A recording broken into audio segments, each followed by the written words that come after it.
नमस्कार प्यारे बच्चों, और सभी ठीक है। तो भूगोल में आज जो है आप लोगों को दूसरा पाठ आंतरिक हलचलें, इसके बारे में बताने जा रहा हूँ। आंतरिक है हलचलें। आइए हम लोग देखते हैं कि आंतरिक हलचलें किसे कहते हैं। सबसे पहले ये देखेंगे प्राकृतिक आपदाएं। क्या है? प्राकृतिक आपदाएं। पृथ्वी पर कभी कभी विभिन्न प्राकृतिक आपदाएं आती हैं, जैसे बाढ़ है, चक्रवात, हिमवर्षा, अतिवृष्टि आदि। उसी प्रकार आंतरिक भू हलचलों के कारण भूकंप एवं ज्वालामुखी जैसी प्राकृतिक आपदाएं आती हैं। पृथ्वी पर स्थित जीव सृष्टि के लिए ऐसी घटनाएं अर्थात आपदाएं होती हैं। प्राकृतिक आपदाओं के कारण सजीव तथा वित्त हानि होती है। प्यारे बच्चों, प्राकृतिक आपदाएं जैसे बाढ़ है और हिमवर्षा हो रही है, अतिवृष्टि हो रही है, ये जो प्राकृतिक आपदाएं पृथ्वी के ऊपर आती हैं, उसके वजह से भूकंप आता है, ज्वालामुखी का उद्गार होता है, ये आंतरिक हलचलें हैं। क्या है? आंतरिक हलचलें। पृथ्वी के अंदर जब हलचल होती है तो ऐसे प्रक्रियाएं देखने को मिलती हैं। तो आगे देखते हैं क्या जगह है। आंतरिक भू हलचलों का स्वरूप। प्रवाह के रेडियो एक्टिव पदार्थ के कारण बहुत बड़ी मात्रा में ऊर्जा उत्पन्न होती है, पहला है। दूसरा है, यह ऊर्जा तरंगों के रूप में एक स्थान से दूसरे स्थान पर जाती रहती हैं। ऊर्जा की इन तरंगों के कारण पृथ्वी के आंतरिक भाग में अस्थिरता उत्पन्न होती है, जिसके परिणाम स्वरूप हलचलें उत्पन्न होती हैं। आंतरिक भू हलचलें मुख्यतः प्रवाह की ऊपरी परत में होती है। कहाँ पर होती है? प्रवाह की ऊपरी परत में। आंतरिक भू हलचलें, इससे प्रवाह रहता है। पृथ्वी को कई भागों में बांटा गया है, वायु भाग, आंतरिक भाग, प्रवाह। जो प्रवाह का क्षेत्र होता है वहां पर रेडियो एक्टिव पदार्थ मिलता है, जिससे वहां से लहरें उत्पन्न होती हैं, तरंगें उत्पन्न होती हैं, और उन तरंगों के कारण जो है पृथ्वी के अंदर क्या होती है? हलचल होती है। क्या होती है? हलचल होती है। जब हलचल होती है तो भूकंप, ज्वालामुखी आज बहुत सारी क्रियाएं होती हैं। यहाँ पर क्या दिया है? आंतरिक भू हलचलों का वर्गीकरण।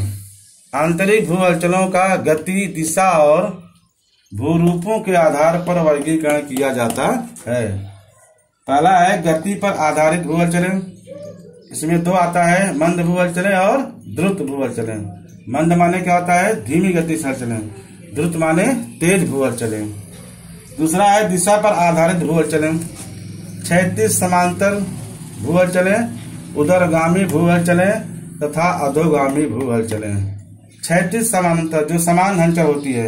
उर्ध्वगामी माने क्या होता है? ऊपर की तरफ जो हलचलें होती है। अधोगामी माने क्या होता है? जो नीचे की तरफ हलचलें होती हैं। भू रूप पर आधारित भू हलचलें।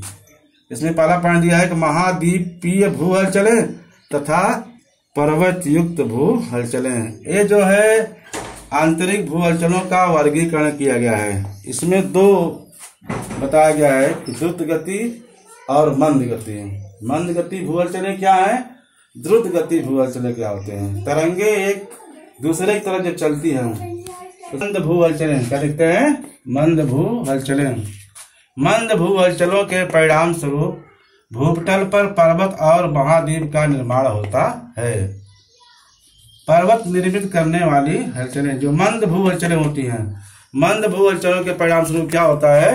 पृथ्वी पर जो है पर्वत और महाद्वीपों का निर्माण होता है। मंद माने धीरे धीरे जो हलचल होती है, उससे पर्वत और महाद्वीप का निर्माण होता है। तो हम लोग यहाँ देखते हैं मानचित्र के माध्यम से।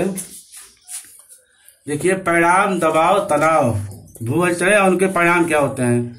लहरों की हलचल की दिशा, एक दिशा इधर जा रही है, दूसरी आ रही है, बराबर। फिर एक दिशा इधर है, दूसरी इधर है। यहाँ तनाव है, यहाँ पर क्या है? दबाव है। दबाव से क्या होता है? आप लोग कठोर चट्टानों पर होने वाला परिणाम। हलचल होता है दबाव से तो उड़ जाता है, और तनाव से क्या होता है? यहाँ पर भ्रंश यानी दरार पड़ जाती है। तीसरा है वलीकरण, कोमल चट्टानों पर होने वाला परिणाम।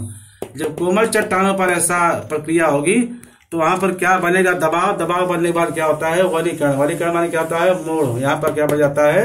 मोड़ पड़ जाता है। ये है भ्रंश। जब खिंचाव होता है दो तरंगों के बीच में तो यहाँ क्या पड़ जाती है, भ्रंश यानी दरार पड़ जाती है। जैसे आप लोग पट्टी देख रहे हैं, ये पेपर की पट्टी है, इसको जब खींचेगा दोनों तरफ से तो इसमें जो है क्या होगा, तनाव आ रहा है ना, तो इससे जो है यहाँ पर भ्रंश पड़ जाएगा। और नीचे दिया है दबाव, जब इसको दोनों तरफ से पट्टी को एक इधर से और इधर से दोनों तरफ से इसको जोड़ेंगे तो दबाव पड़ेगा, तो ये भाग क्या जाएगा, ऊपर उड़ जाता है। क्या होता है, हिस्सा जो है ऊपर उड़ जाता है। सेम प्रक्रिया यहाँ पर होती है। अब यहाँ दिया है कि पर्वत निर्मित करने वाली हलचलें। पर्वत निर्मित करने वाली हलचलों में वलित पर्वत यानी मोड़दार पर्वत, भ्रंशोत पर्वत तथा भ्रंश घाटी का निर्माण करने वाली भू हलचलों का समावेश होता है। पर्वत निर्मित करने वाली हलचलों, इससे क्या होता है, वलित पर्वत और भ्रंशोत पर्वत। वलित माने क्या होता है, मोड़दार पर्वत।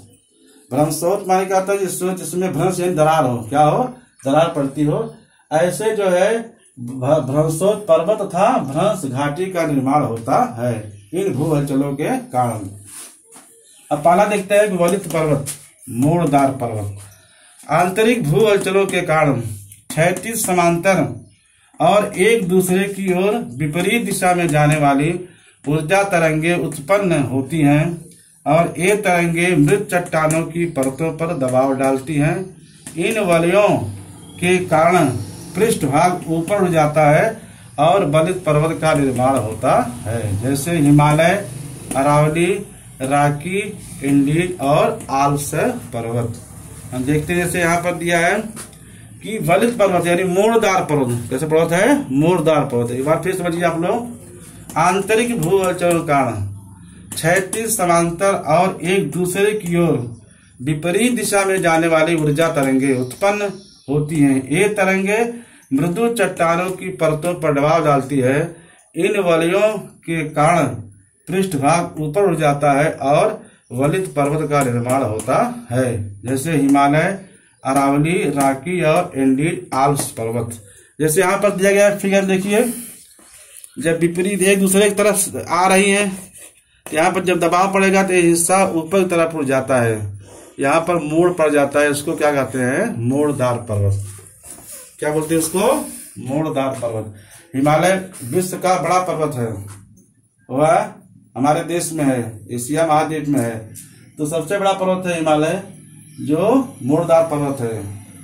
दूसरा क्या है, अरावली, ये भी भारत में है, राजस्थान में है, और इसको भी हम लोग क्या कहते हैं, वलित यानी मोड़दार पर्वत। तीसरा है राकी पर्वत है, उत्तरी अमेरिका महाद्वीप में है। चौथा एंडीज पर्वत है, वह दक्षिण अमेरिका महाद्वीप में है। पांचवा आल्प्स पर्वत है, जो यूरोप महाद्वीप में है। ये सारे पर्वत जो क्या है, मोड़दार पर्वत हैं। जब चट्टानों पर दबाव पड़ा, ये चट्टानें ऊपर की तरफ उठ जाती हैं, जिससे जो है वलित पर्वत और मोड़दार पर्वतों का निर्माण होता है। दूसरा है भ्रंशोत पर्वत। आंतरिक भू हलचलों के कारण क्षितिज के समांतर तथा एक दूसरे से दूर जाने वाली ऊर्जा तरंगे उत्पन्न होती हैं और इन तरंगों के कारण चट्टानों पर तनाव निर्मित होता है, जिसके परिणाम स्वरूप चट्टानों में दरारें पड़ जाती हैं। दो समांतर भ्रंशों के बीच भूपटल का भाग जब ऊपर उठता है, तब यह ऊपर उठा हुआ भाग ठीहे की समान दिखाई देता है। भूपटल के ऐसे उठे हुए भाग को भ्रंशोत पर्वत कहते हैं, जैसे यूरोप का ब्लैक फॉरेस्ट और पर्वत मेघालय का पठार, ये क्या है, भ्रंशोत पर्वत है। आंतरिक भू हलचल के कारण क्षितिज के समानांतर था एक दूसरे से दूर जाने वाली ऊर्जा तरंगे उत्पन्न होती हैं। इन तरंगों के कारण चट्टानों पर तनाव निर्मित होता है। क्या होता है, तनाव। जैसे यहाँ पर दिया गया है, पट्टी है कागज की, तो यहाँ पर देखो आप सभी लोग, ये तनाव यहाँ दिख रहा है, दबाव है, ये तनाव है, क्योंकि ये तनाव में किरणें दूर जा रही है एक दूसरे के। तो यहाँ पर जब दबाव पड़ा गया, इस पट्टी के जब खींचेंगे एक तरफ इधर और एक तरफ इधर, तो बीच में क्या पड़ जाता है, भ्रंश यानी दरार पड़ जाती है, जिसको भ्रंशोत पर्वत कहा जाता है। हमारे यहाँ जैसे मेघालय का पठार है, मेघालय का पठार, मेघालय कहाँ पर है, भारत के पूर्वी राज्य में मेघालय का राज्य है। तो जो पठार है मेघालय, पठार माने उठा हुआ भाग, पठार माने क्या होता है, उठा हुआ भाग। समुद्र तल से ऊंचे उठे हुए समतल भूभाग को पठार कहते हैं। पठार और पर्वत दोनों उठे हुए होते हैं, लेकिन पठार का ऊपरी हिस्सा समतल होता है और पर्वत का ऊपरी हिस्सा समतल नहीं होता है। दूसरा दिया है भ्रंश घाटी। क्या दिया है? भ्रंश घाटी। कभी कभी भूपटल पर तनाव निर्मित होने से आमने सामने दो भ्रंश यानी दरारें निर्मित हो जाती हैं। इन दोनों भ्रंशों के बीच का भाग धंस जाता है। इस प्रकार धंसे हुए भाग को भ्रंश घाटी कहते हैं। जैसे भारत की नर्मदा घाटी, यूरोप की राइन नदी की घाटी। भ्रंश माने क्या होता है? कभी कभी जब भूपटल पर तनाव निर्मित होता है, क्या होता है? तो आमने सामने जो है भ्रंश यानी दरारें निर्मित हो जाती हैं। इन दोनों भ्रंश के बीच का भाग क्या होता है? नीचे की तरफ धंस जाता है। जैसे यहाँ दिया गया है, आप लोग ध्यान से देखिए। यहाँ पर देखो लाल रंग इंडिकेटर दिखा रहा है कि भ्रंश घाटी है। यहाँ पर जब तनाव पड़ा, नीचे की तरफ जो है भाग धंस गया, ये भाग दोनों जो है उड़ गए, इसके लिए इसको क्या कहते हैं? भ्रंश घाटी। अब देखो यहाँ पर जैसे दिया गया है तनाव है, एक दूसरे विपरीत जो है दिशाएं में जा रहे हैं कीड़े, तनाव हो रहा है। यहाँ क्या हो रहा है? दबाव हो रहा है। अब देखो दबाव कारण क्या है? जो कठोर चट्टाने हैं यहाँ भी भ्रंश पड़ा है और यहाँ पर भी तनाव कारण क्या हो गया है? भ्रंश पड़ गया है। बराबर।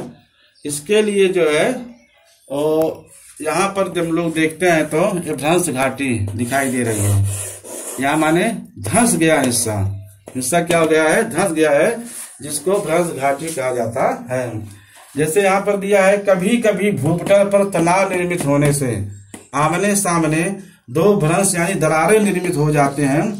इन दोनों भ्रंशों के बीच का भाग धंस जाता है। इस प्रकार धंसे हुए भाग को भ्रंश घाटी कहते हैं। जैसे भारत की नर्मदा घाटी, यूरोप की राइन नदी की घाटी। अब देखिए यहाँ पर दिया गया चित्र में, ये भ्रंश घाटी नर्मदा नदी है, देख रहे हैं सभी लोग। ये हिस्सा उठा हुआ है पर्वतों का और ये हिस्सा क्या हो गया है? नीचे जो है धंस गया है और इसी रास्ते से नर्मदा नदी गुजरती है। नर्मदा नदी कहाँ पर है? मध्य प्रदेश में। कहाँ पर है?